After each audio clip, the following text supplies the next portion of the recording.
Queremos proponer una reflexión en torno a la relación entre diferentes culturas o naciones y cómo las decisiones que van tomando los líderes, los gobiernos de estas culturas, de estas sociedades, van determinando la relación entre sus habitantes y van instalando un cierto estado emocional.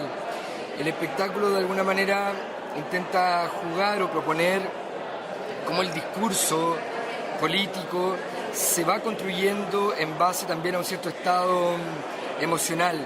A veces no sabemos si es primero el discurso y luego la emoción, o si es primero la emoción y luego el discurso que es capaz de respaldar y sustentar esa emoción.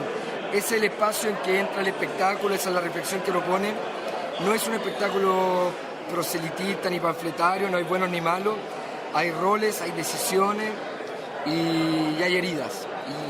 Y ese es el camino que vamos a recorrer.